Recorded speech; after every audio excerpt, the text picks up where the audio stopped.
What if everything you believe about time, its direction, its unstoppable flow, its very essence, is nothing more than a trick of perception? Imagine, right now, as you watch this, the universe is not unfolding forward but collapsing backward, every second pulling us deeper into a hidden symmetry we cannot see. The coffee that spills on the table does not drip and spread. It gathers itself, droplet by droplet, back into the cup. The shattered glass does not scatter into chaos. It leaps from the floor, fragments reuniting, recombining, sealing the fracture until it is whole once again. Feels absurd. Feels impossible.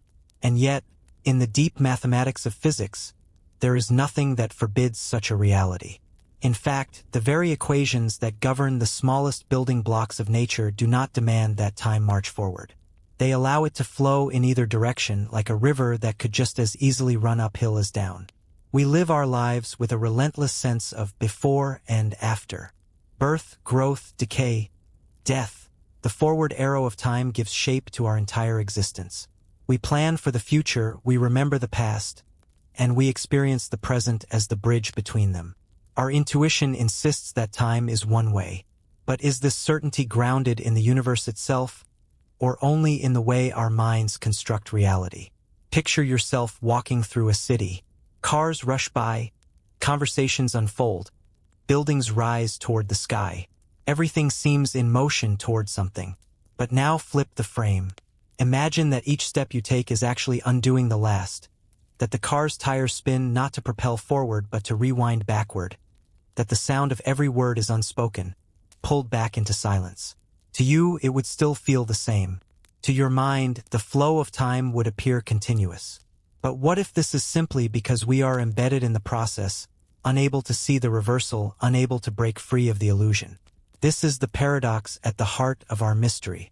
On one side stands intuition, the unshakable feeling that the future lies ahead, waiting to be reached, and the past lies behind, already solid and unchanging.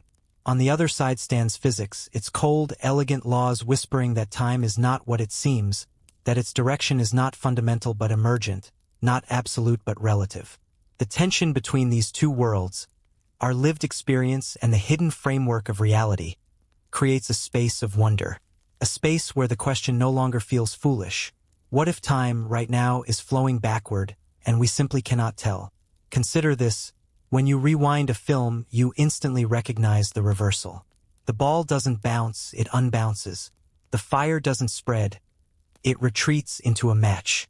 Yet what gives you this ability to spot the difference? Memory. You carry in your mind an imprint of what already happened. So when you see it reversed, the strangeness leaps out. But if your memories themselves were reversed, if your mind stitched together reality as though the reverse flow were natural, you would never know.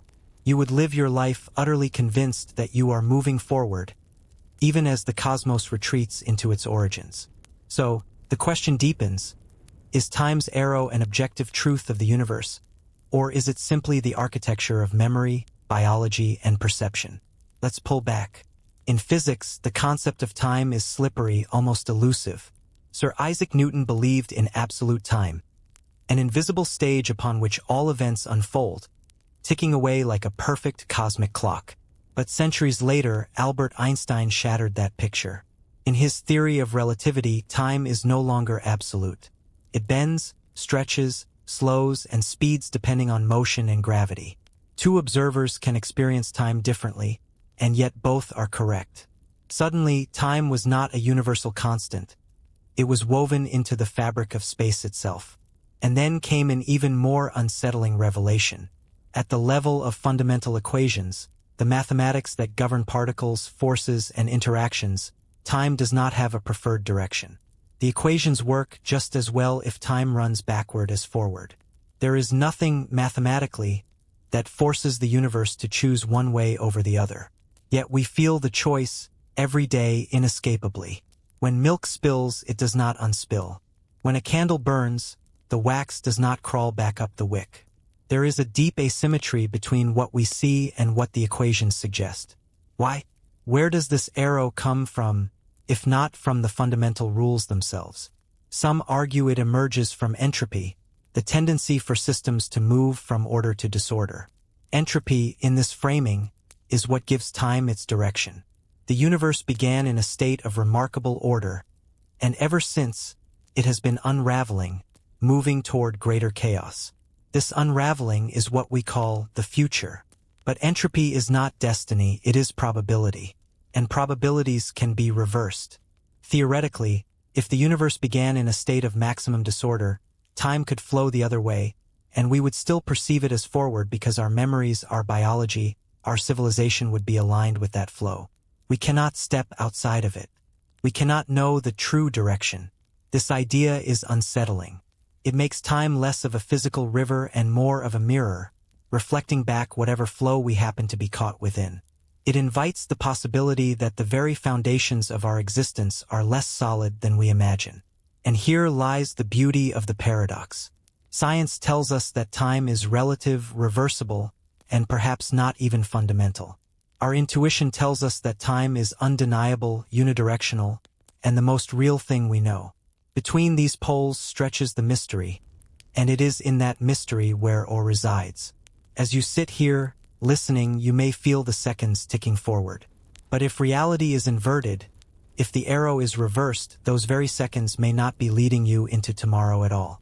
They may be pulling you back into yesterday, reconstructing what was piece by piece, as if the universe were a vast recording played backward. And you would never know. So the question is not simply whether time flows backward.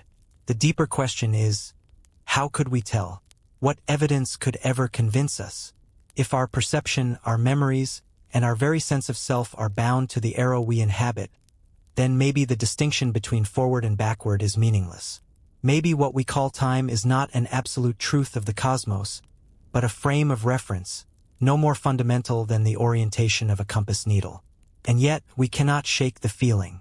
We live in stories, and stories move forward. We live in bodies, and bodies age. We live in civilizations that remember their past and dream of their future. For us, the arrow is real. For physics, the arrow is optional. Between them lies the haunting possibility that time is not what it seems. This is where our journey begins. Because if the equations allow reversal, if perception can be deceived, if the universe itself is indifferent, then the mystery of time deepens into a riddle that touches everything: physics, consciousness, memory, and existence itself. In the next chapter, we will step into the language of physics itself. We will strip time down to its definitions, its equations, its role in the grand theater of the cosmos. And we will ask, if time is not flowing forward by necessity, then what is it doing at all? When we try to speak about time in the language of physics, we immediately collide with a paradox. Time is the most familiar thing in our lives, and yet it is also the most elusive. We live inside it, we measure it, we fear it, we chase it, but the moment we try to define it precisely, it slips through our fingers like water. To scientists, time is both a mathematical variable and a cosmic mystery. To us, it is the rhythm of our lives, the ticking heartbeat of existence itself. And here lies the tension. Our everyday certainty of time's flow does not align with the cold neutrality of the universe's equations. For most of human history, we imagine time as something absolute and universal, a river flowing steadily forward at the same pace for all beings everywhere. This was the view of Isaac Newton, whose vision of time dominated physics for centuries. In Newton's cosmos, time was like a master clock ticking in the background, independent of the events it measured. Stars could explode, planets could spin, lives could begin and end. But through it all, time marched on, untouched and eternal. To Newton, time was the stage upon which the drama of the universe unfolded. This picture feels intuitive because it matches our lived experience. We all share the sense that the minutes, hours, and days proceed with relentless regularity, no matter where we are or what we are doing. But intuition is not always truth. And in the early 20th century, Einstein shattered Newton's timeless stage and replaced it with something far stranger. Einstein's theory of relativity revealed that time is not absolute. Instead, it is interwoven with space into a single fabric: space-time. In this fabric, time does not tick away independently but bends and stretches depending on gravity and motion. A clock on a mountain ticks slightly faster than a clock at sea level. A spacecraft traveling near the speed of light experiences time more slowly than a stationary observer. Time itself, once thought universal, is revealed to be relative. And relativity goes further. If we view the universe through Einstein's equations, time does not simply flow. Instead, the universe can be pictured as a four-dimensional block, where past, present, and future all exist at once. What we experience as the passage of time may simply be our consciousness moving through the block, moment by moment, like a traveler walking along a path. From this perspective, time is not a river, it is a landscape. The flow is an illusion, but even relativity does not answer the deepest question. Why does time appear to move in only one direction? If the block universe is real, then past and future coexist. Yet our lives unfold with a clear asymmetry. We remember yesterday, not tomorrow. We grow older, not younger. The arrow of time feels unbreakable. So where does it come from? The most common scientific explanation is entropy, the second law of thermodynamics. Entropy measures disorder, and the law tells us that in a closed system, disorder tends to increase. Eggs break but do not unbreak. Heat spreads out but does not spontaneously gather. This one-way growth of entropy gives us the arrow of time. The universe began in a state of incredible order, and ever since, it has been unraveling toward greater chaos. To us, this unraveling is the future. But here again, physics whispers a contradiction.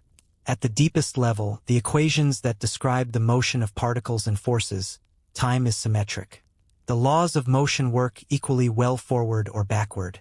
Nothing in those equations prevents entropy from decreasing. The imbalance seems to arise not from the laws themselves but from the boundary conditions of the universe. In other words, the reason we experience a forward arrow of time is because the universe began in an extraordinarily low entropy state. Why it began that way is a question science cannot yet answer. This is the great disconnect. On the one hand, our lived experience and the macroscopic world around us scream that time is directional, irreversible, fundamental. On the other hand, the fundamental equations of physics do not agree. They remain indifferent, caring nothing for forward or backward. In their language, time has no preference. It is we who impose the arrow, because we are creatures bound to entropy, memory, and biology. To feel the strangeness of this, consider the motion of planets. Newton's laws, and even Einstein's refinements, allow us to predict their paths with astonishing precision. But whether you run those equations forward or backward in time, they still hold true. If you were to watch a planet orbit its star in reverse, you could not tell from the laws of physics that anything was wrong. The same holds for colliding particles, for the spread of light waves, for the dance of quantum fields. Nature's equations do not contain an arrow. So why do we insist that time flows forward? Why does our reality feel asymmetrical, even though the universe's mathematics is symmetrical? Some argue that it is because we are not impartial observers, we are products of entropy ourselves. Our memories are records of increasing disorder. Our biology relies on irreversible chemical reactions. Our civilizations grow, decay, and build again in processes that cannot be undone. We are creatures of the arrow, incapable of seeing beyond it. This realization creates a dizzying tension. Physics tells us that time is relative, reversible, perhaps even illusory. Yet to us, time is the most undeniable feature of existence. We age, we remember, we anticipate. We can no more doubt time's flow than we can doubt our own breathing. And so the disconnect between mathematics and experience becomes a mystery not just of science, but of consciousness itself. There is also another layer of contrast here: determinism versus possibility. If the block universe is real, then the future is already written, as solid and unchanging as the past. We are merely moving through it, unaware of what lies ahead. But if time is truly a flow, dynamic and open-ended, then the future may be unwritten, shaped by chance, choice, and chaos. One vision reduces life to a predetermined script. The other leaves room for freedom, uncertainty, and wonder. Both visions emerge from physics, yet they paint radically different pictures of what it means to exist. This clash between our human intuition and the universe's indifference is where awe emerges. Because it means that time, the very fabric of our existence, may not be what we think it is. It may not be flowing, it may not be absolute, and it may not even be real in the way we imagine. Instead, it may be a shadow cast by deeper laws, a convenient illusion that emerges from the structure of the cosmos. And yet, here we are, bound to it. We live in its rhythm, no matter what the equations say. Perhaps we are like fish in water, unable to perceive the medium that sustains us, mistaking its currents for fundamental reality. Or perhaps, in some deeper sense, we are not just prisoners of time but participants in creating its flow, weaving the arrow through memory, causation, and choice. This is the strange duality. Physics treats time as a variable, a coordinate, a parameter in equations. But for us, time is existence itself. To strip it of meaning feels like stripping the life of its soul. And yet, the equations stand, cold and indifferent, reminding us that the universe does not need our perception to function. As we leave Newton's clockwork and Einstein's relativity, as we grapple with entropy and the block universe, the stage is set for even stranger questions. Because if the laws of physics truly allow time to run either way, then the mystery deepens into something unsettling. Could the future shape the past? Could reality be more bidirectional than we imagine? Could time itself be an illusion conjured by the quantum realm? In the next section, we will explore the arrow of entropy more deeply, the one-way street that seems to govern our existence. We will ask why disorder grows, why the universe began in order, and whether this law is as inviolable as it seems. And in doing so, we will step closer to the heart of the paradox. If time's arrow is not fundamental, then what is it really? There is a hidden current running beneath everything we do, everything we see, everything we are. It is the reason eggs break but never unbreak. It is the reason smoke disperses but never gathers itself back into a neat column. It is the reason we remember the past but not the future. This current is not time itself, it is entropy. And entropy, more than any other concept, may be the true source of the arrow of time. Entropy is one of those ideas that sounds abstract until you realize it defines the shape of your life. At its simplest, entropy measures disorder. A room that starts neat and tidy will, without effort, drift toward chaos. Clothes scatter, dust settles, objects are misplaced. Left alone, order erodes. But the reverse, a messy room spontaneously arranging itself into perfect order, never happens. The second law of thermodynamics tells us why. In a closed system, entropy always increases. It is a law so fundamental that it underpins the very direction of time. To grasp this, think of a deck of cards. Shuffle it once, and the deck is less ordered. Shuffle it again, and the order decreases further. The odds of those cards spontaneously reassembling into their perfect starting sequence are unimaginably small. This is the nature of entropy. It tends toward disorder, and in doing so, it gives time a one-way street. And yet, here's the puzzle. At the microscopic level, the world of atoms and particles, the laws of motion are reversible. If you filmed two particles colliding and then played the tape backward, you could not tell the difference. The mathematics works perfectly in either direction. The equations do not know forward from backward. They are timeless. So how do we reconcile this? How can the universe be reversible in its smallest parts but irreversible in the grand picture of life, history, and the cosmos? The answer lies in probability. Disorder is overwhelmingly more likely than order. There are countless ways for molecules to scatter and mix, but very few ways for them to align neatly.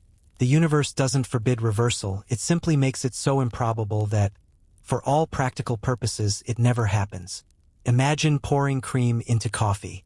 The cream swirls, diffuses, and eventually blends into a uniform mixture. The molecules of cream and coffee are dancing around in endless motion, and while nothing in the laws of physics prevents them from spontaneously separating back into distinct layers, the probability is so astronomically small that you could wait longer than the age of the universe and never see it happen. This improbability is what gives us the experience of irreversibility. We feel time moving forward because entropy almost always increases. Entropy, then, is not just about disorder, it is about the direction of experience. It is why we remember one side of events and not the other. The past is low entropy, a fragile state of order that leaves records behind. Footprints in the sand, photographs in an album, memories in our brains. The future, by contrast, is high entropy, diffuse, unformed, without records. We cannot remember it because it has not been crystallized into order. In this sense, our very perception of time may be a byproduct of entropy itself. But now the haunting question arises. If entropy is what defines the arrow of time, what happens in a universe where entropy decreases? Could such a universe exist?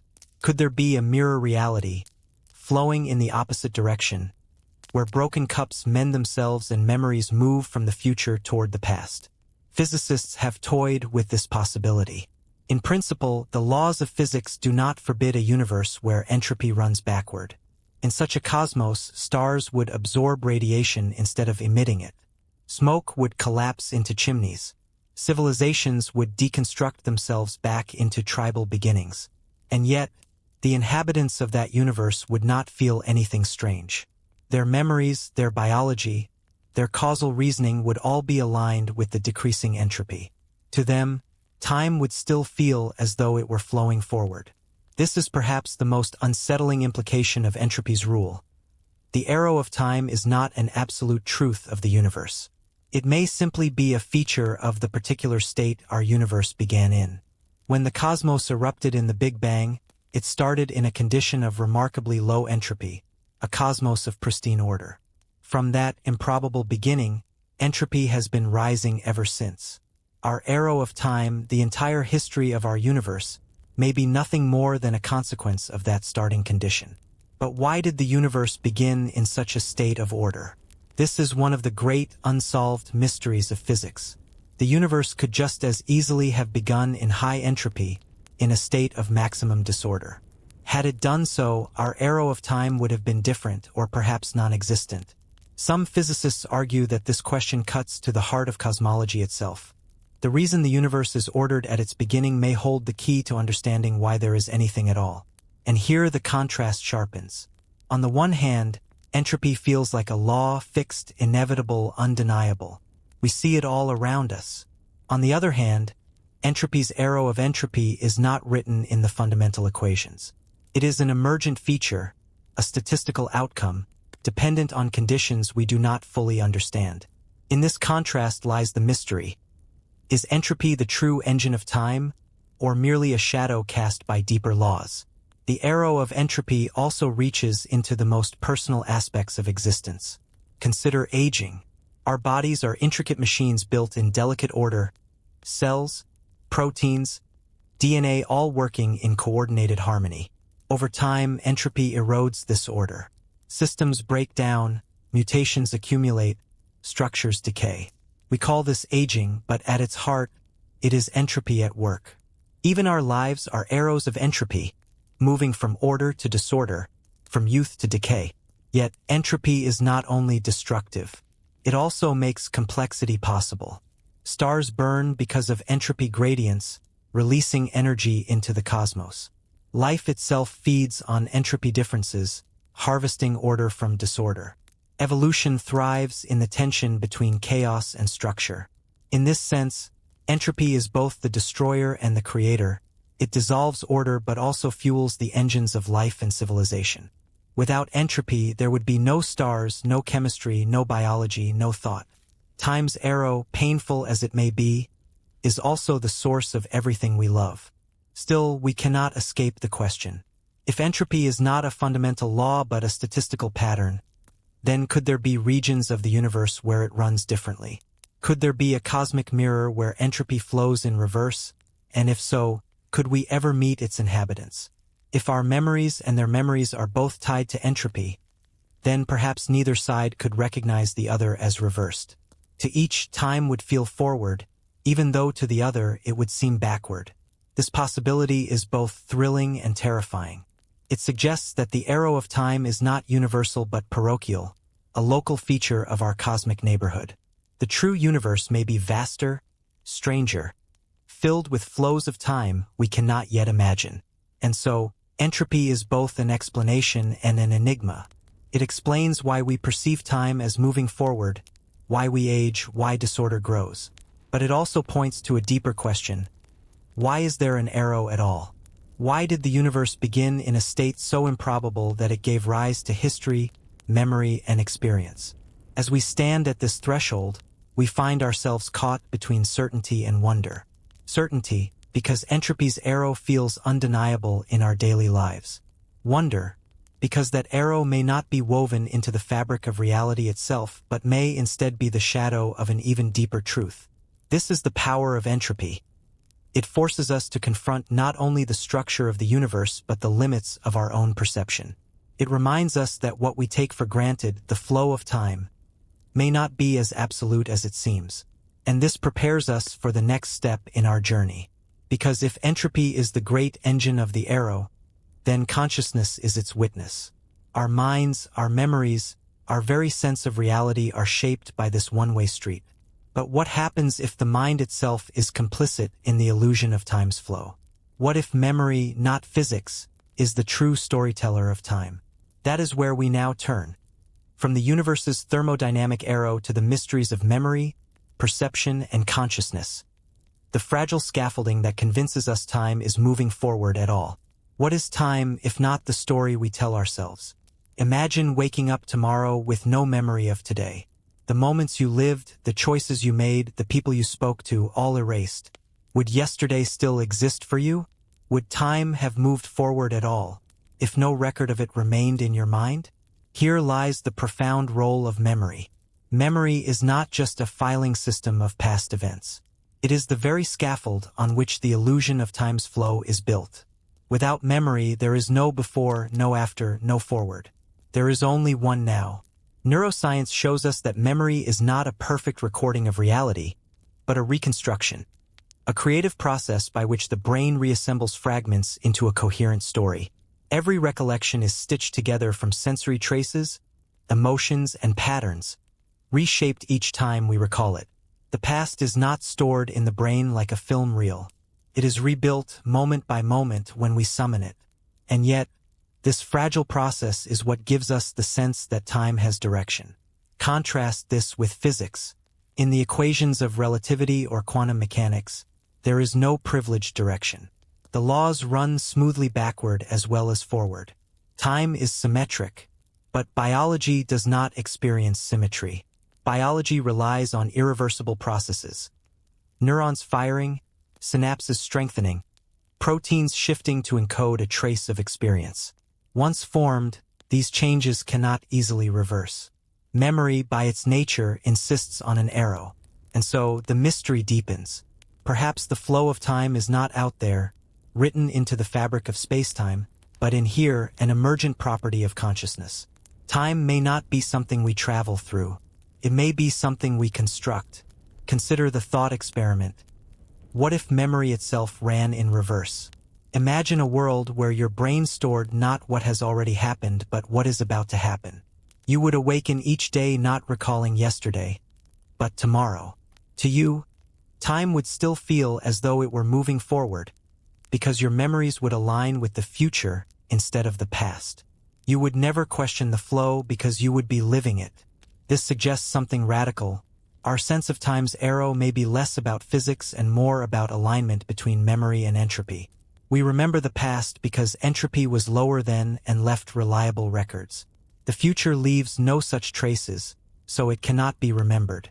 If the arrow of entropy reversed, memory would reverse with it, and we would remain none the wiser. But consciousness is not just memory. It is the continuous unfolding of awareness, the subjective sense of now that streams across our minds. Neuroscientists call this the specious present, the few seconds our brains hold together as a single, unified moment. We live not in an infinitesimal instant, but in a window of perception stitched into a seamless flow. This flow is what allows us to hear music as melody instead of isolated notes, to watch movement as continuity instead of snapshots. Consciousness, then, is not passively perceiving time. It is actively weaving it. And yet, this weaving raises a haunting possibility. What if time's flow is entirely an illusion of cognition? Perhaps reality itself is static, like the block universe of relativity, where past and future coexist. Our minds, trapped in entropy's arrow, create the sensation of movement across this landscape, like a flashlight beam sweeping across an already painted canvas. Philosophers have long wrestled with this. Augustine, centuries ago, confessed that he knew what time was, until someone asked him to define it. Modern thinkers echo the same uncertainty. Some argue that the flow of time is a psychological construct, a trick of perception. Others insist that time must be real, because without it, change, causation, and meaning itself would vanish. But here again the contrast sharpens. Physics whispers, time is symmetric, indifferent, perhaps illusory. Biology replies, time is directional, lived, undeniable. Which is true? Could both be true? The implications ripple into the deepest questions of existence. If consciousness is the true engine of time's arrow, then time may not be an objective property of the universe. It may be a projection of the mind, much like color. The universe does not contain red or blue. Those are experiences our brains construct from wavelengths of light. In the same way, perhaps the universe does not contain flowing time. It contains events, and our minds weave them into narrative. This view unsettles us because it shifts time from something external and solid to something internal and fragile. If time is a construct of consciousness, what happens when consciousness ends? Does time itself vanish for that observer? Does death mean not just the end of experience, but the end of time itself, collapsing the arrow into silence? Speculation reaches further still. Some theories of mind suggest that consciousness is not confined to the brain but arises from deeper structures of reality. If this is true, then perhaps time itself is tied to consciousness at a fundamental level. The flow we experience may not simply be a byproduct of neurons but a feature of how awareness interacts with the universe. This would mean that time is neither fully objective nor fully subjective, but something that exists in the interplay between mind and cosmos. And yet, even this is uncertain. For every theory that consciousness creates time, there are counterarguments that time creates consciousness. Evolution, after all, requires sequence. Organisms must remember the past to adapt, anticipate the future to survive. Without an arrow of time, natural selection could not function. Perhaps we experience time as flowing forward simply because only creatures who experience it that way could exist at all. This brings us back to the haunting experiment. If memory reversed, if our awareness flowed the other way, would we notice? The unsettling answer is no. Time would feel just as real, just as directional, just as unquestionable. The illusion would remain perfect. And so we are left with a paradox. Physics tells us time may not flow. Neuroscience tells us memory insists it does.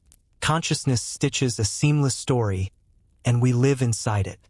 But whether that story reflects the universe or only the architecture of our minds remains unknown. What we can say is this: without memory, there is no arrow. Without consciousness, there is no flow. Time, as we know it, is inseparable from experience. It may not exist independently of us at all. This realization sets the stage for the next mystery. If memory and consciousness shape our perception of time's flow, then what about the quantum world? The realm where cause and effect themselves break down. Could it be that time is not just an illusion of mind, but a deeper symmetry broken only at the edges of reality? Could the future, in some sense, be reaching back to shape the past? To answer this, we must step beyond the human mind and into the quantum domain, where time behaves in ways that defy every intuition. From retrocausality to superpositions, from delayed choices to timeless equations, the quantum universe invites us to confront the most unsettling possibility of all, that the arrow of time may be far more fluid than we dare imagine. At the heart of physics lies a realm so strange, so counterintuitive, that it challenges not only what we know but how we know. This is the world of quantum mechanics, the invisible architecture beneath reality. Here, particles blur into waves, objects exist in superpositions, and certainty dissolves into probability. It is a world where the very concept of before and after begins to fracture, forcing us to ask, does time itself break down at the quantum level? Let us begin with the simplest of metaphors. Imagine a coin spinning in the air. In the classical world, it is either heads or tails, even if you haven't looked yet. But in the quantum world, the coin does not simply hide its truth. Instead, it exists in a superposition, both heads and tails, woven together in a ghostly overlap, until the moment you observe it. Only then does the coin choose, collapsing into one outcome. This collapse, however, is not just a curiosity. It is a fracture in our understanding of time. Because until the act of measurement, the past of the system is undefined. Did the particle travel left or right? Both until you looked. Which slit did it pass through? Both until you checked. In quantum mechanics, the act of observation seems to reach backward, rewriting history itself. Nowhere is this more haunting than in the Wheeler delayed choice experiment. Imagine a beam of light passing through a simple setup, a pair of slits and a detector.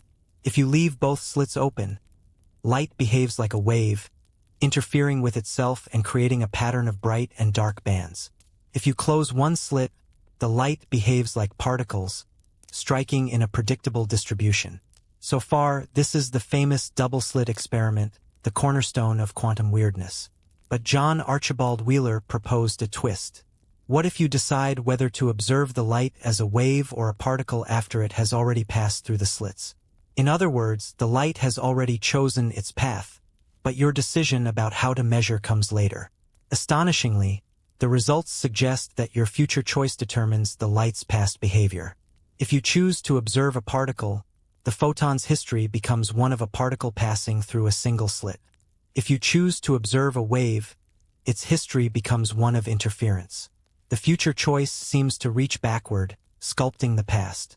This is retrocausality, the unsettling idea that causation can run in reverse, that effects can shape causes, that the arrow of time at the quantum level may not be as rigid as we think. In the classical world, the future depends on the past. In the quantum world, the past may depend on the future. Of course, physicists debate what this means. The Copenhagen interpretation insists that the wave function, a mathematical description of probabilities, collapses upon observation. The past, then, is not determined until the act of measurement. But this interpretation raises more questions than it answers. What counts as an observer? Is consciousness required, or is any physical interaction enough? And if the past is only defined when observed, then what does it mean to speak of history at all? Others propose the many worlds interpretation, in which the wave function never collapses. Instead, every possible outcome branches into its own universe. In this view, the photon passes through both slits, but in different realities. Your measurement does not change the past. It simply reveals which branch you inhabit. Retrocausality, in this sense, is an illusion. What looks like the future shaping the past is really the observer being carried into the appropriate branch. Yet, many worlds carries its own unsettling consequence. An infinity of universes blooming at every moment, each as real as the one you know. Still others turn to the transactional interpretation, which paints a picture even more cinematic. In this framework, quantum events are transactions between waves traveling forward and backward in time. A particle's emission sends an offer wave forward in time, and the eventual absorption sends a confirmation wave backward. The event occurs when these waves handshake across time itself. In this view, retrocausality is not an illusion but a fundamental part of how reality works. The future and the past are locked in a dance, each necessary to complete the other. Which of these interpretations is true? Physics cannot yet say. The equations are silent. They work flawlessly regardless of the story we tell about them. But the stories we choose reveal our struggle to grasp a universe where time may not be a one-way street. Consider what this means for causality itself, the bedrock of our intuition. In the macroscopic world, cause precedes effect. You drop a stone and then it falls. You strike a match and then it lights. But in the quantum world, cause and effect blur. The match may light because you struck it, or perhaps the universe arranged the strike because the match was destined to light. The line between before and after collapses into a strange symmetry. To feel the strangeness, imagine watching a film where the final scene dictates the earlier ones, where the ending reshapes the beginning. This is what quantum retrocausality suggests. The universe may be less like a story unfolding from start to finish, and more like a novel already written, where the last chapter is as essential to the first as the first is to the last. And yet, our everyday experience resists this. We live in the era of entropy, where events accumulate, where memory moves one way, where cause seems to precede effect. Quantum mechanics challenges us to see this as only part of the picture. Beneath the arrow we inhabit, reality may be bidirectional, weaving backward and forward in ways our perception cannot track. Here, the contrast sharpens once more. On one side, science as we practice it, measurements, experiments, probabilities, points to a universe indifferent to direction. On the other, our human need for narrative, for before and after, insists on causality. Between them lies the tension, the mystery, the awe. Perhaps the universe is not committed to our stories.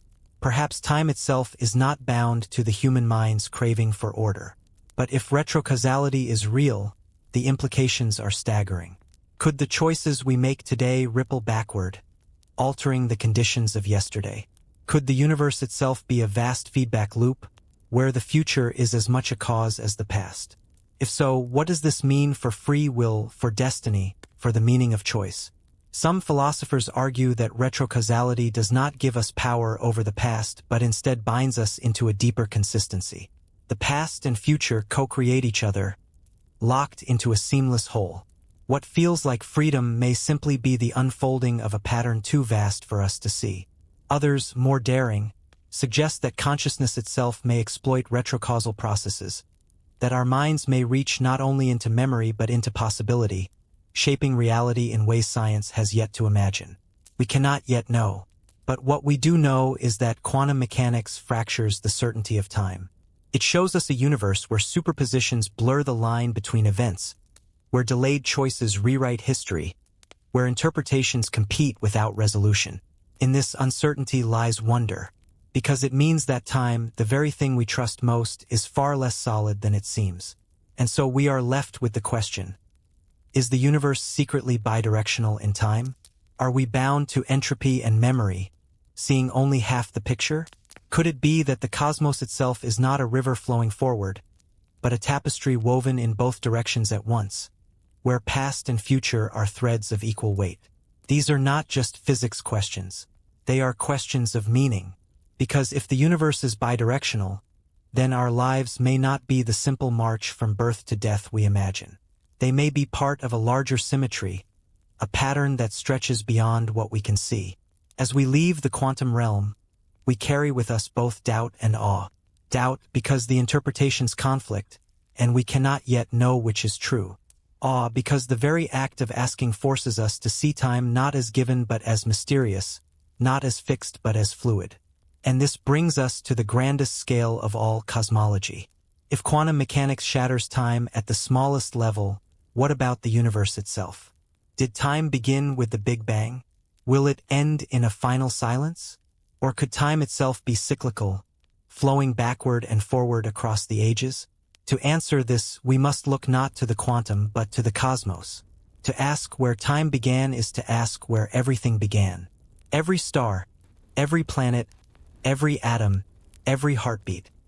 All of it rests upon a cosmic foundation that emerged from a singular moment, the birth of the universe. But did time itself have a birthday, an instant when the cosmic clock first ticked? Or is time older than the stars, stretching endlessly into a past we cannot see? Mainstream cosmology points to a defining moment, the Big Bang. Roughly 13.8 billion years ago, the universe was born in a searing eruption of energy and expansion. In the earliest fractions of a second, space itself ballooned outward in what physicists call inflation. Galaxies, stars, planets, and eventually life would emerge from this furious beginning. But if the Big Bang was the beginning of space and matter, was it also the beginning of time? Einstein's general relativity suggests yes. In his equations, time is woven into spacetime itself. If spacetime emerged in the Big Bang, then so too did time. To ask what happened before is, according to this framework, meaningless, like asking what's north of the North Pole. Time, as we know it, began when the universe began. And yet, this answer does not satisfy everyone. For one, the singularity predicted by relativity, the infinite density at the start, is likely not real but a sign that our theories break down. Quantum gravity, a still elusive theory, may smooth out this singularity and reveal a deeper truth, that time may not have begun at all but transformed. Some physicists propose that time is emergent, not fundamental. Just as temperature emerges from the motion of countless particles, time might emerge from deeper, timeless laws. The equations governing quantum gravity may not contain time at all. Instead, time could be a property that arises only when we zoom out, when complexity allows events to be stitched into sequence. In this view, asking about the beginning of time is like asking when North began on Earth. The question dissolves once we realize that time is not primary but derivative. Other theories take us into the realm of cycles. What if the Big Bang was not the beginning, but a bounce? According to bouncing cosmologies, the universe expands, slows, contracts, and then rebounds in an eternal rhythm. Each cycle gives birth to galaxies and stars. Each collapse resets the stage. Time in such a universe has no beginning and no end. It is a cosmic heartbeat, pulsing forever. This idea has ancient echoes. Many mythologies imagine time not as a line but a circle. Hindu cosmology describes kalpas, vast cycles of creation and destruction. The Stoics envisioned eternal recurrence. To modern cosmology, these ancient intuitions find scientific resonance in cyclic universes. The arrow of entropy, which seems to push forward, might reset at each collapse, allowing time to run anew. But cycles need not always repeat identically. Some theories suggest each bounce generates new laws of physics, new constants, new structures. Our universe, then, may be just one iteration in a cosmic lineage, born from the ashes of a predecessor. In this sense, time does not merely cycle. It evolves. Beyond cycles lies an even stranger possibility: mirror universes. Imagine that at the Big Bang, not one but two universes emerged, one expanding forward in time, the other backward. To us, their time flows in reverse. To them, our time flows in reverse. Each experiences itself as moving forward, yet from the other's perspective it is flowing back. This Janus universe model suggests that the symmetry of physical laws may be reflected on the grandest scale. Twin arrows of time diverging from a common origin. If true, then perhaps somewhere beyond our reach exists a cosmos where the past we long for is their future, and their past is our destiny. A universe where entropy increases in the opposite direction, where stars are unlit and then ignite, where beings, if they exist, would experience life as a great unwinding. Such speculation invites wonder, but it also highlights the fragility of our assumptions. We take for granted that time must flow forward, that beginnings are singular, that the arrow is absolute. Cosmology reminds us that these certainties are local to us, not necessarily written into the fabric of reality. And still, the mainstream view holds its ground.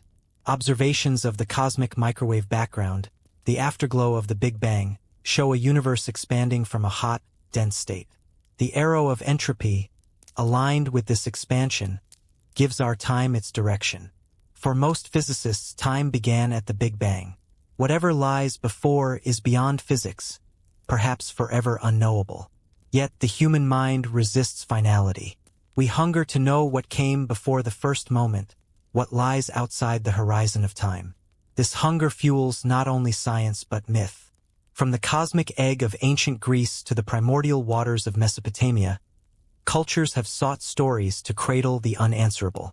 The Big Bang, too, has become a kind of modern myth, not myth in the sense of falsehood, but myth in the sense of narrative that shapes our view of existence. But unlike ancient myth, the Big Bang invites us to probe deeper, to test, to measure, to refine. And as we do, the mystery grows. Did time truly begin 13.8 billion years ago? Or is that merely the horizon of our vision? Are we living in the first universe, or one of countless cycles?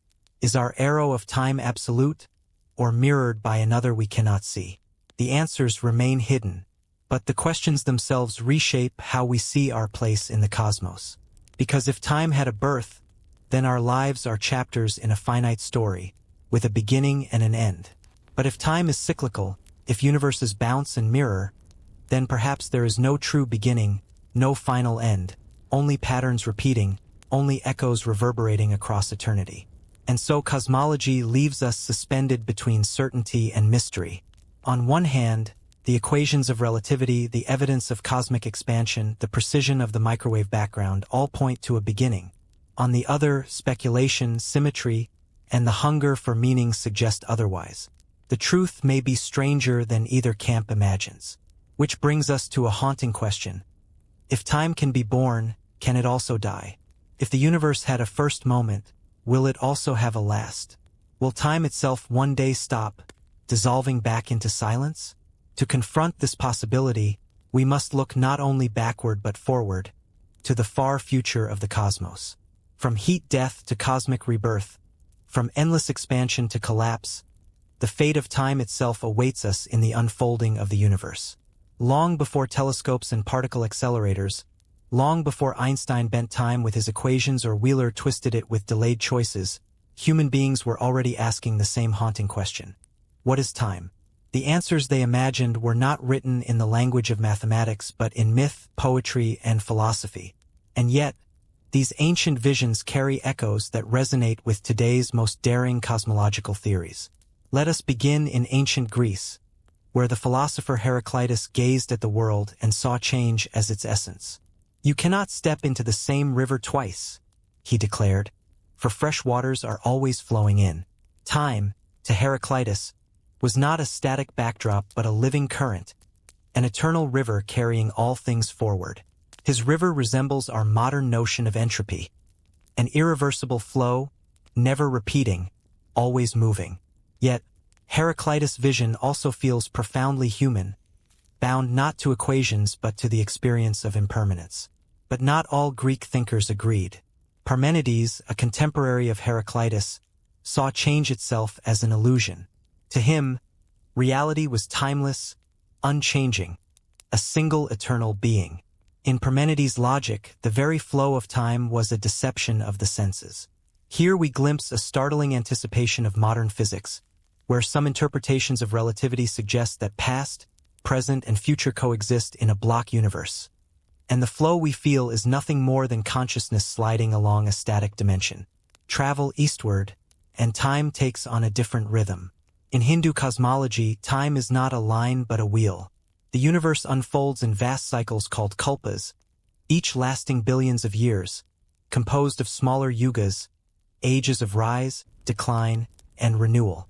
Creation and destruction repeat endlessly, like breaths of a cosmic being. Here, time is infinite but not aimless, carries pattern, recurrence, rhythm. The cyclical model of kalpas mirrors today's bouncing and cyclic cosmologies, where universes collapse and expand in eternal succession. What the ancients intuited in myth, cosmologists now explore in equations. Buddhism offers yet another perspective, timelessness itself. In many Buddhist traditions, the ultimate truth is that time, like the self, is an illusion. The past is memory, the future is imagination, and only the present moment is real.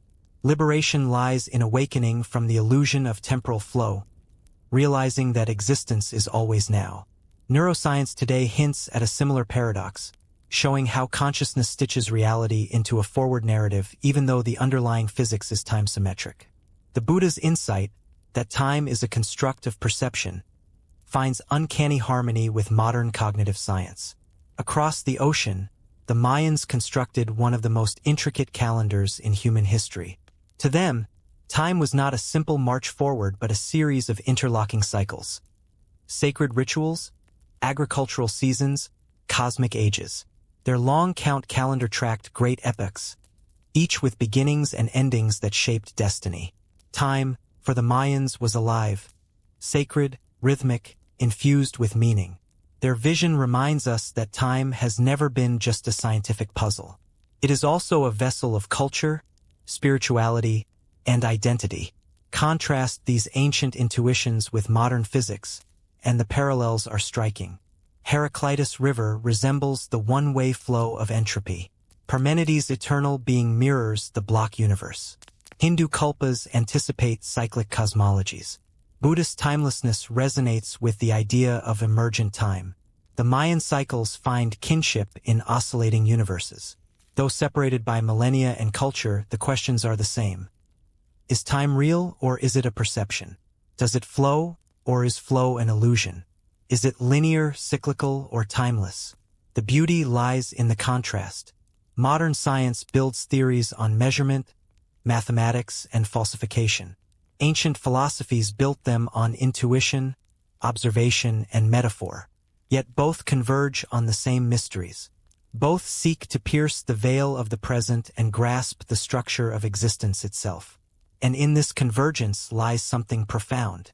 It suggests that humanity's obsession with time is not an accident, not a mere curiosity, but a fundamental feature of consciousness.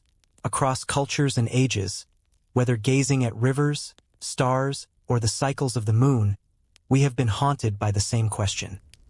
What is the nature of time? But perhaps the deeper lesson of these ancient philosophies is humility. For all our modern instruments, we remain in the same position as Heraclitus by the riverbank, as Hindu sages contemplating kalpas, as Mayan priests counting epochs. We, too, are storytellers trying to make sense of the ungraspable. We, too, wrestle with whether time is substance, shadow, or dream. And so, ancient wisdom does more than echo modern physics, it expands it. It reminds us that time is not only a physical phenomenon but also a human one, woven into myth, meaning, and perception. Science may calculate entropy and spacetime, but it is culture that asks, what does time mean for us? This bridge between the scientific and the philosophical sets the stage for the next question. If time is not only a physical reality but a perceptual and cultural construct, then its nature cannot be answered by physics alone. We must also ask, how does time shape the future of our universe? Will it end, as entropy suggests, in a final silence? Or will it return, as ancient cycles proclaim, in eternal renewal? To answer this, we turn from the wisdom of the ancients to the ultimate fate of the cosmos itself. Picture a world running backward. In the dirt, broken bones of dinosaurs lift themselves from the soil, knitting together into colossal skeletons. Scales and sinew reattach, muscles reform, and the thunder lizards walk again. Forests collapse into seeds, oceans spit fish back onto land, and the grand story of evolution plays in reverse, as though life itself were a film being rewound. In this surreal vision, civilizations unravel too. Skyscrapers deconstruct into girders, which disassemble into ores, which bury themselves back into the earth. Cities dissolve into villages, villages into scattered tribes, until humanity itself is unmade. Returning to apes, to ancient mammals, to tiny shrew-like creatures scurrying beneath the feet of resurrected reptiles. Go back further still, and single-celled organisms merge into primordial soups, before finally vanishing into chemical simplicity. Life's story collapses into silence. It is a haunting image, and yet, it reveals something profound: how deeply the arrow of time defines existence. Biology, as we know it, is an arrow pointed forward. Evolution is not a cycle but a record, carved into DNA and fossils, of adaptations accumulating across eons. Mutations, selection, extinction, all are irreversible. Once a species is gone, it does not reappear. Once complexity arises, it cannot simply dissolve back into simplicity without shattering the chain that built it. Evolution, in other words, depends on time's asymmetry. Paleontology illustrates this perfectly. Fossils are not just bones in stone. They are frozen records of entropy. A dead creature decays, its tissues breaking down irreversibly. Only in rare conditions do traces remain, and even those fragments are incomplete. In a reversed universe, however, fossils would not be relics of death but seeds of rebirth. Skeletons would assemble flesh, fossils would exhale life, and extinction would become genesis. But this is not how life works. The arrow of entropy, and with it the arrow of evolution, moves forward. Genetic information accumulates like sediment, shaping ever-new forms. Reversing this process would mean erasing memory itself, undoing the vast archive written into the double helix. The DNA of every living being is a forward-ticking clock, a record of the past encoded in molecules.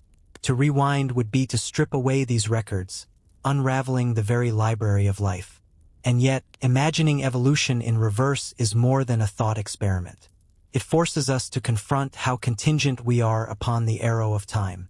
In physics, the fundamental laws are symmetric. They do not care whether time runs forward or backward. But life, like memory, insists on direction. Without forward time, there can be no inheritance, no adaptation, no survival. Evolution is not just shaped by time, it is time crystallized into biology. Nowhere is this clearer than in the story of humanity. Our civilizations are built upon accumulated knowledge, tools, languages, traditions. Each generation adds to the storehouse of culture. Imagine if time reversed. Books would unwrite themselves, inventions would dismantle, histories would vanish word by word. The human story would not simply shrink. It would dissolve into silence, leaving no trace that it ever unfolded. This contrast between science and speculation reveals the fragility of meaning. Science shows us that life depends upon irreversibility, upon entropy's march. Speculation reminds us that reversing the arrow would erase not just species, but stories, identities, selves. In a reversed universe, you would not recall your childhood. You would unremember it, step by step, until you dissolved into infancy, then into non-existence. But perhaps the most unsettling realization is this: if such a reversal were happening, we would not know.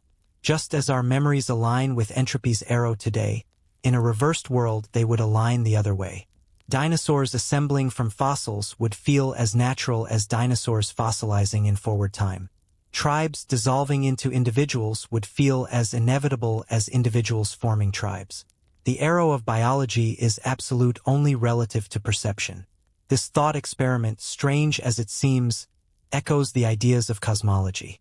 Just as physicists ponder universes where time flows backward, so too can we imagine life's history unwinding in another cosmos. In one direction, entropy increases and life evolves. On the other hand, entropy decreases and life evolves. Each side would feel natural to its inhabitants. Each would claim that time flows forward. Here, metaphor becomes meaning. Reversed evolution dramatizes what science quietly insists. The arrow of time is not written into the equations of the universe, but into the processes that give rise to complexity, memory, and life itself. Without that arrow, existence would not simply be different, it would be unimaginable. And yet, there is wonder in the speculation. To see dinosaurs climb out of fossils, to watch civilizations unravel, to imagine the story of life unwriting itself. It reminds us that the flow of time is not inevitable but mysterious. What we take as given, birth, growth, death, decay, may not be universal laws but consequences of one direction among two. Somewhere, perhaps, another arrow points the other way. So evolution in reverse is not just a fantasy. It is a mirror held up to remind us how much depends on time's arrow, and how little we understand why that arrow exists at all. Which leads us naturally to the next question. If the arrow defines life and memory, can it also define the ultimate fate of consciousness itself? If time were to reverse, would awareness, like evolution, unspool backward into nothingness? Or could consciousness transcend the arrow altogether, touching something beyond before and after? To answer, we must leave biology and paleontology and step into the realm of mind and metaphysics. For the riddle of time is not only written in fossils and DNA but in the fabric of awareness itself. From the very beginning, human beings have wrestled with the flow of time, not just in thought but in practice. Long before equations, before telescopes, before atomic precision, our ancestors lifted their eyes to the sky and found rhythm in the heavens. The rising and setting of the sun, the waxing and waning of the moon, the slow turning of constellations across the seasons, all became nature's clock, an eternal reminder that life was framed within cycles. The first clocks were shadows. A stick planted in the earth cast a moving line, tracing the sun's path, marking hours with the shift of light. Sundials gave civilizations their first structured days, binding human activity to celestial motion. Then came calendars, carved in stone and inscribed in ritual, mapping the dance of days into years. The Egyptians used the flooding of the Nile, the Maya built cosmic calendars spanning millennia, and the Chinese measured dynastic epochs by cycles of the heavens. Time, for them, was not a straight road but a wheel, turning endlessly. Yet, something shifted with the rise of modern science. The mechanical clock, born in medieval Europe, began to fracture the natural cycles. Gears and escapements ticked with artificial rhythm, no longer tied to the sun or moon but to the precision of human invention. For the first time, time became measurable in uniform slices, detached from nature. From this mechanical ticking, a new worldview emerged, one where time was not an eternal return, but a forward march. The idea of progress was born, and progress accelerated. Railroads demanded synchronized schedules. Factories demanded punctuality. The Industrial Revolution did not just reshape cities, it reshaped our relationship with time.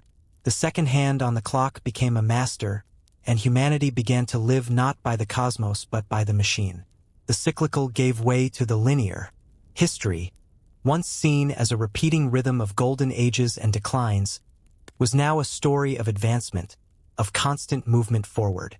Today, we live by the most precise clocks ever devised, atomic clocks. They do not rely on shadows or gears, but on the oscillations of atoms themselves, vibrating billions of times per second. These machines are so precise they would lose less than a second over the age of the universe. GPS systems, communication networks, global finance all depend on them. For modern civilization, time has become not a mystery to align with but a quantity to dominate, regulate, and refine. But pause here and ask, what would timekeeping look like if the arrow itself pointed the other way? If civilizations had risen in a universe where entropy decreased, would they still invent clocks? Would they measure the flow of time at all, or would their instruments appear alien to us? In our world, clocks measure change, and change feels directional. Shadows grow longer, seasons shift, gears advance, atoms oscillate forward. But in a reverse time universe, would shadows shorten rather than lengthen? Would civilizations measure the undecay of objects, the reassembly of fragments into wholeness? Would their calendars track not harvests and births, but the unmaking of harvests, the return of individuals into youth? This speculation is not mere fantasy. It strikes at the heart of how deeply culture and physics intertwine. Ancient civilizations framed time through cycles because cycles were what they observed. Day into night, moon into moon, season into season. Modern science framed time as linear because industry demanded progress and measurement. If the physical arrow were reversed, civilizations would not just measure time differently, they would conceive reality differently. Imagine a reversed historian chronicling not the rise of empires but their dissolution back into fragments. Imagine a reversed farmer tracking not planting and growth, but crops retracting into seeds, soil replenishing itself. To such a civilization, the concept of progress would be incomprehensible. Their clocks would not count toward futures but toward pasts. Their calendars would not point to what will be but to what has already unwound. And yet, just as in our world, they would believe their direction was the only natural one. Just as we cannot imagine entropy running backward, they could not imagine it running forward. Their timekeeping, their philosophies, their myths, all would affirm the truth of their arrow. To them, we would be the strange ones, living in a world where things fall apart rather than come together. This thought experiment illuminates something profound. Timekeeping is not neutral. It is a reflection of how a civilization experiences reality. Ancient cyclical calendars reflected a cosmos of eternal return. Modern atomic clocks reflect a universe of precision, progress, and linearity. A reversed civilization's timekeeping would reflect restoration rather than decay, unmaking rather than making. So what, then, is the deeper lesson? That our instruments of time are not merely technologies but mirrors of our physics, our biology, our culture, our arrow. Sundials, calendars, mechanical clocks, atomic oscillations, each marks humanity's attempt to capture something we still do not fully understand. And this opens a haunting question. If time's arrow defines not only biology and evolution but also civilization itself, then what happens if the arrow ever shifts? What if, at some cosmic level, time is not a single flow but a variable, something that might reverse, pause, or loop? Would our clocks fail? Would our calendars become meaningless? Would civilization itself lose its anchor? This is not idle speculation. Physics tells us the laws of nature are indifferent to direction. Our certainty in forward time is not embedded in equations but in experience. Clocks, calendars, and cycles are human responses to an arrow that might be contingent, not absolute. So as we look at the story of civilizations and their timekeeping, we see not only ingenuity but fragility. We measure the unmeasurable, and in doing so, we tether ourselves to an arrow we do not control. In the end, our clocks tell us more about ourselves than about time itself. And this brings us to the next frontier of wonder. If civilizations reflect time in their tools and rituals, what about consciousness itself? Does the mind also mirror the arrow, or can awareness escape it? To explore that possibility, we must step beyond sundials and calendars and into the mystery of consciousness beyond time. What if everything we know, the flow of time, the unfolding of history, even the pulse of consciousness itself, is not a property of the universe at all, but the output of a simulation? What if time's arrow is not cosmic destiny, but simply a rendering choice? The simulation hypothesis has gained traction in both popular culture and serious philosophical debate. Its premise is unsettlingly simple. Advanced civilizations, armed with immense computational power, could create simulated realities indistinguishable from real ones. If such simulations are possible, then statistically, it is far more likely that we are inside one than that we are in the one base reality.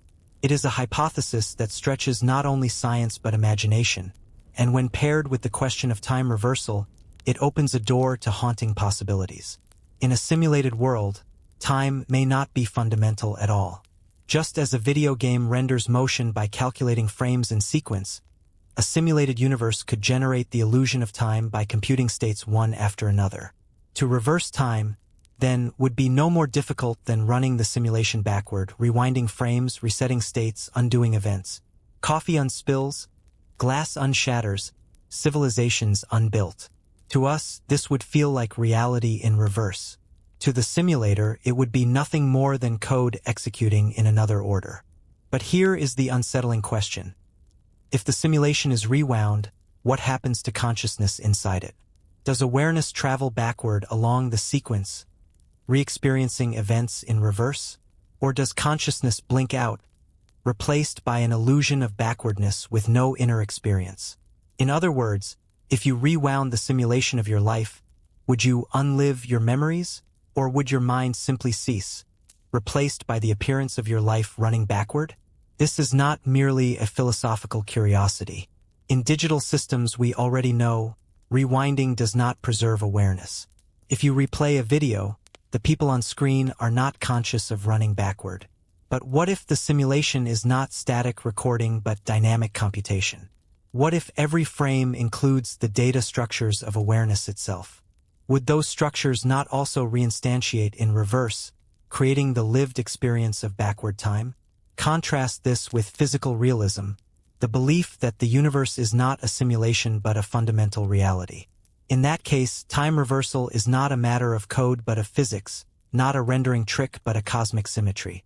And here lies the paradox. In both models, the effect might look identical to us. Whether a simulation is rewound or a universe's arrow is reversed, our memories would align with the new direction. We would always believe we are moving forward, no matter which way the arrow points. Thought experiments sharpen the edge of this question. Imagine you are inside a perfectly immersive virtual reality. The world looks real, feels real, responds to every action. If the programmers flip the direction of time, you would not notice the switch. Your memories would be rewritten to match the reverse sequence, and to you it would feel as though everything continued as before. From the inside, forward and backward are indistinguishable. Only from the outside, the perspective of the simulator, does the reversal become visible. This introduces a chilling implication. If we are inside a simulation, then the arrow of time may be arbitrary. It may not be a cosmic law but a design choice.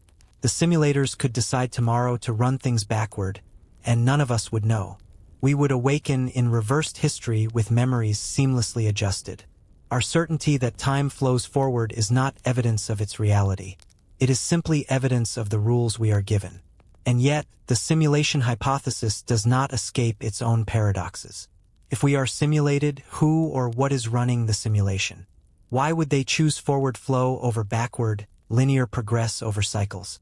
Would they be bound by entropy themselves? Or would their own reality allow them to flip directions at will? Each question only deepens the mystery. Some thinkers suggest that time reversal in a simulation would reveal the difference between consciousness and computation. If awareness is purely computational, then rewinding would preserve it, as the states of the mind replay in reverse. But if consciousness is something deeper, something irreducible tied to a fundamental reality, then rewinding would fail. The mind would vanish, leaving only hollow playback. In that case, the simulation could mimic time reversal, but it could never recreate the lived experience of it. This brings us to a strange possibility. Maybe our experience of time itself is the clue. If time feels continuous, flowing, filled with memory and anticipation, perhaps that is evidence that we are not in a simulation, but in a reality where consciousness transcends computation. Or perhaps it is the opposite. Perhaps our seamless sense of time is exactly what one would expect in a perfect simulation, designed to mask the machinery beneath. Here, science fiction collides with philosophy. Picture a civilization so advanced it can run universes as easily as we run software. For them, reversing time inside one simulation might be an experiment, a curiosity, a way to study entropy from another angle. The beings inside would never know. Their clocks would tick, their memories align, their civilizations rise and fall, forward to them, backward to their creators.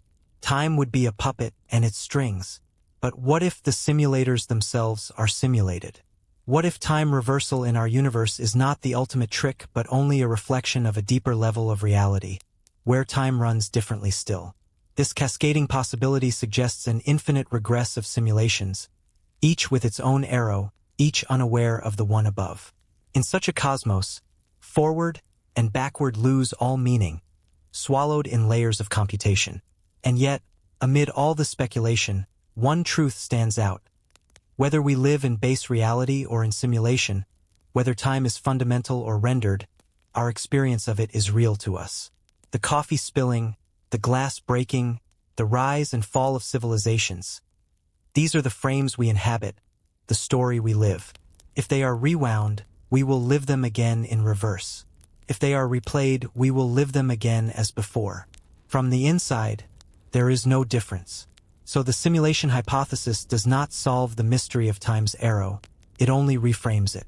Whether time is code or cosmos, computation or physics, the riddle remains. Why does it flow at all? Why is there an arrow rather than a stasis, a direction rather than a void? And this leaves us with a haunting possibility. If time reversal is as easy as a flip of a switch in a simulation, then perhaps somewhere someone has already flipped it. Perhaps we are already moving backward, our memories rewritten to convince us otherwise. Perhaps the arrow is not what we think, and we are living not a forward march but a backward unwind, which leads us to the next horizon. If time can be simulated, rewound, and inverted, then what does that mean for destiny? For meaning? For the story we believe we are part of? To explore this, we must turn to the question of fate. Whether time's flow, forward or backward, is bound by destiny, or whether freedom still exists beyond the arrow. Imagine waking tomorrow in a universe where everything runs backward. You rise from bed, but instead of dressing, your clothes leap onto your body. Your breakfast reforms from chewed remnants into perfect plates of food, which you place neatly back in the fridge. Your words unspeak themselves, conversations shrinking into silence, thoughts dissolving into pre-thoughts. You would not notice the reversal. To you, it would feel natural, inevitable. And yet, beneath the surface lurks a question both profound and unsettling. What would it mean to live in reverse? Physics, in its cold elegance, would shrug. To the equations, it makes no difference. Time's direction is irrelevant. But for us, for conscious beings weaving meaning into our lives, direction is everything. If causes follow effects, If choices dissolve into intentions rather than intentions producing choices, then agency itself may collapse. What would become of free will, morality, and responsibility in such a world? Take morality. In a forward-flowing universe, an act unfolds from choice to consequence. You decide, you act, outcomes ripple. Ethics is built upon this causal arrow. You are praised for good deeds because they follow from your intent. You are condemned for harm because you caused it. But in reverse, the chain inverts. Consequences would precede decisions. A life saved might cause a rescue attempt, rather than the attempt saving the life. A crime committed would retroactively generate the intent behind it. In such a world, could morality exist at all? Or would good and evil be illusions stitched into the fabric of backward flow? Consider memory. In forward time, we remember the past and anticipate the future. These are the anchors of responsibility. We know what we've done, and we fear what we might do. But in reverse, memory would align with the opposite arrow. You would recall events that, to us, lie in your future. You would not predict outcomes, you would remember them. The distinction between foresight and hindsight would vanish. Every choice would already be embedded in recollection. To you, it would feel like free will, but in truth, the film had already been written backward. Does this erase freedom altogether? Perhaps. Or perhaps it reframes it. Free will, as philosophers have long debated, may already be an illusion, forward or backward. Neuroscience suggests decisions form before we become conscious of them.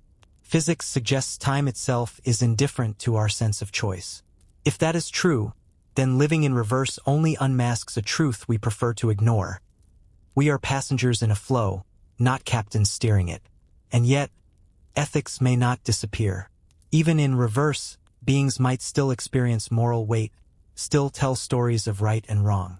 Their judgments would align with their arrow, just as ours align with ours. In our world, saving a child from a river feels noble. In theirs, watching a child drift safely onto land and then stepping into the water to undo the rescue might feel equally noble. From the inside, the direction always feels correct. Morality, like memory, would simply reorient itself. But let us make the speculation intimate. Imagine your own life unwinding. Birth does not begin but end. You start old, with frailty and wisdom, then grow younger, shedding scars, erasing memories, returning strength. Friends fade into strangers, lovers become unfamiliar, parents shrink into children. Eventually, you dissolve into infancy, then into nothingness. At every step, it feels forward because your memories flow the same way. But to an observer outside, your story is a great unspooling. What would that mean for the meaning of your life? Would achievements matter if they collapse into undone work? Would love matter if every embrace leads back to strangers parting ways? Would struggle matter if every victory unwinds into failure? Every lesson erases itself into ignorance? Perhaps not. Or perhaps meaning lies not in accumulation but in experience itself. Even in reverse, joy would still be joy, sorrow still sorrow. The arrow changes nothing of the intensity of feeling. The tapestry unweaves, but the colors remain. This is the tension between physics and philosophy. Physics insists that time is neutral, reversible, uncaring. Philosophy insists that direction defines us. Together, they force us to ask, is meaning tied to the arrow, or does it transcend it? If morality, choice, and purpose dissolve in reverse, were they ever real in forward? Or are they illusions, necessary fictions we live by, regardless of direction? Speculative thought experiments sharpen the edge.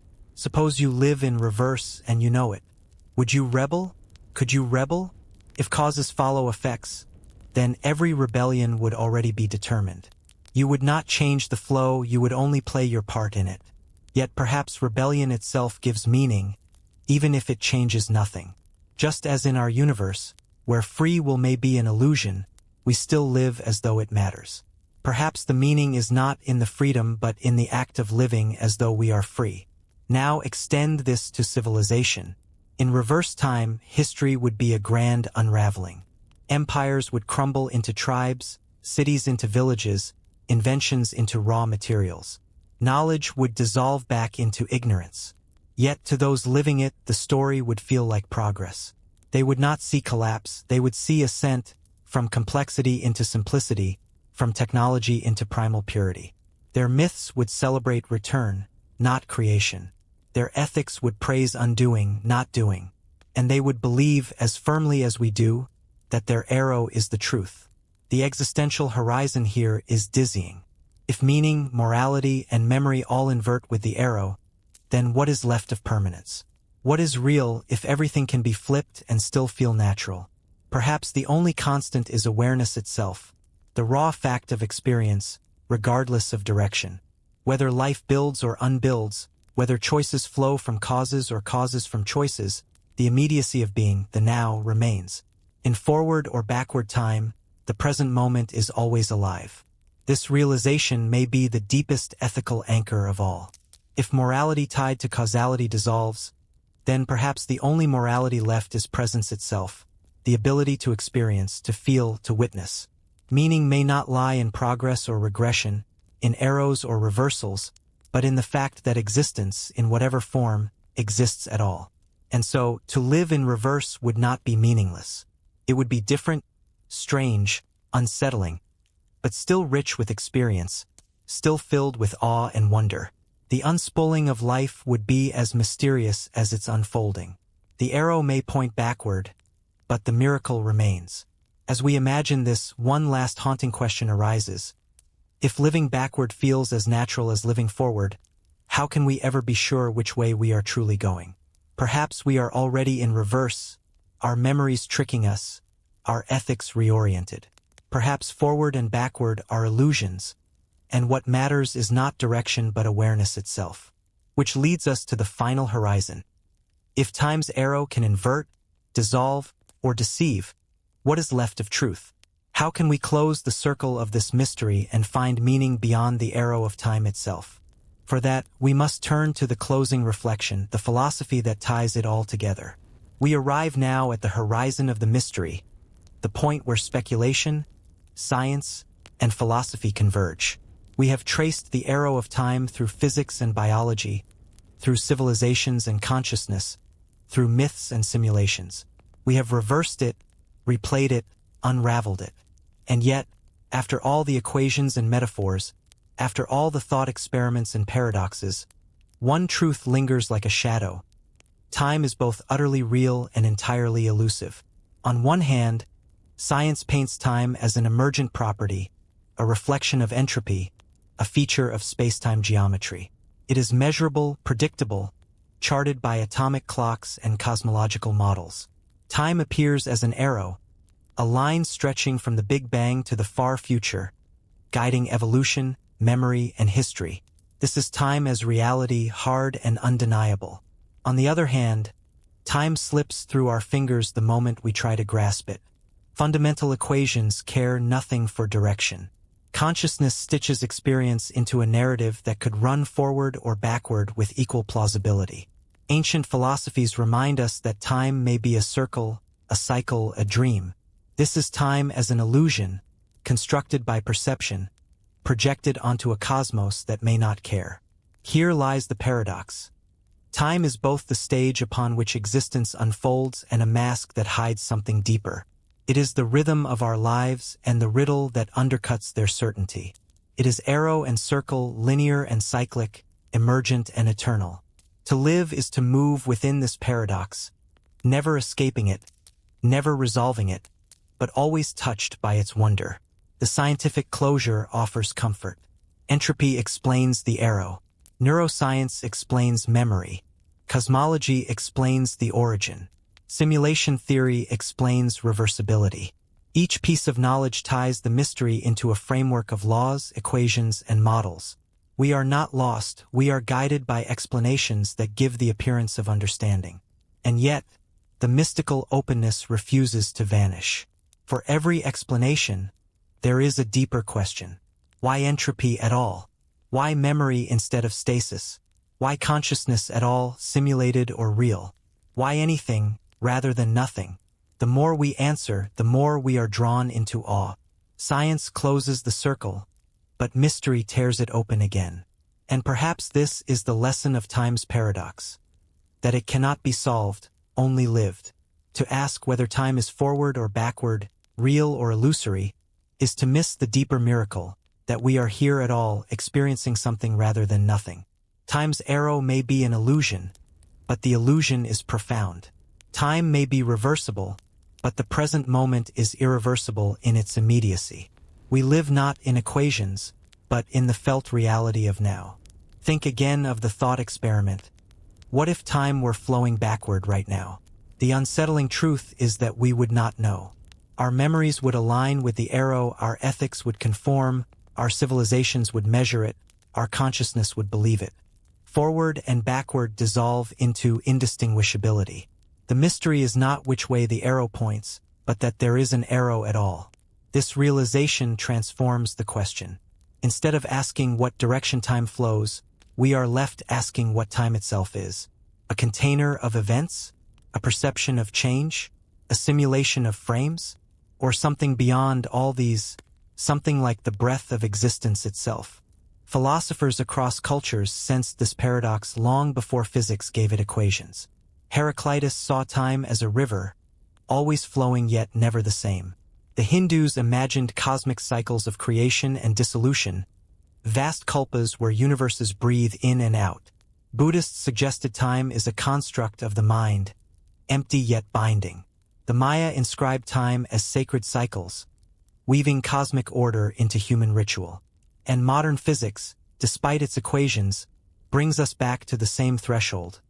Time as both pattern and mystery, both illusion and reality.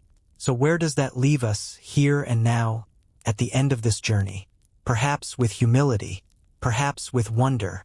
Science sharpens our understanding, philosophy deepens our questions, but neither dissolves the awe that comes from simply existing within this paradox. Time, forward or backward, remains the great stage, the silent partner of our lives. And perhaps the most cinematic truth of all is this. Whether time flows forward into futures unwritten or backward into pasts unspooling, the true miracle is not its direction but our presence within it. The coffee spilling, the glass shattering, the civilizations rising and falling, the memories forming and dissolving. All of it is held within this fragile, fleeting miracle we call awareness. In the end, the paradox is not meant to be solved but embraced. Time is both arrow and circle, both illusion and reality. We live in its flow, we question its nature, we dream of its reversal. And through it all, the deepest mystery remains untouched. That we are here at all, witnessing, wondering, alive within the river of existence. So whether the universe is marching forward or retreating backward, whether time is fundamental or simulated, whether meaning is real or illusory, let us pause in awe at the only certainty we have, this moment, this awareness, this fragile miracle of being. For if time itself is the great paradox, then our presence within it is the greatest wonder of all. But there is another way to hold the paradox, through the lens of possibility. If time is not bound to one direction, then existence itself may be stranger and more abundant than our current imagination allows. Imagine not a single line, but a tapestry where past and future are threads woven simultaneously. In this vision, what we call before and after are illusions of limited perspective, like shadows of a multidimensional object cast on a flat wall. Quantum physics hints at this. Retrocausal interpretations suggest that future measurements can ripple backward, shaping past outcomes. In such a universe, the arrow of time is less a road and more a dialogue. Past speaking to future, future whispering back to past. If this is true, then causality itself may be a two-way street, and our sense of linearity is simply the echo of one voice in a chorus too vast to hear in full. Cosmology, too, pushes us toward paradox. The Big Bang once appeared as a clean beginning, a cosmic zero from which time was born. Yet newer models imagine a bouncing universe, a mirror world where time runs opposite, or cycles so vast that beginnings and endings lose meaning altogether. In these visions, time does not flow, but pulses, breathes, oscillates. Forward and backward collapse into rhythm, into recurrence, into patterns that stretch beyond comprehension. And then there is consciousness, the intimate theater where time is felt most acutely. Neuroscience tells us that memory creates the illusion of a flowing story. But what if memory could run in reverse? Would we experience our lives backward without ever noticing? The paradox deepens. Our sense of direction may be nothing more than biology's insistence on causality.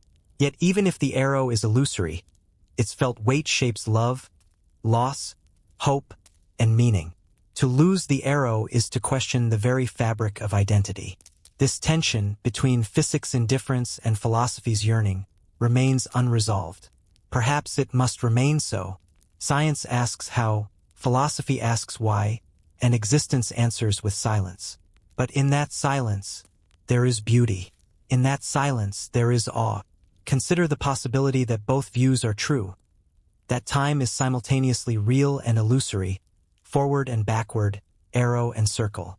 That we need the scientific closure to navigate the cosmos and the mystical openness to remain humble before it. That we must learn to live in the paradox, not escape it.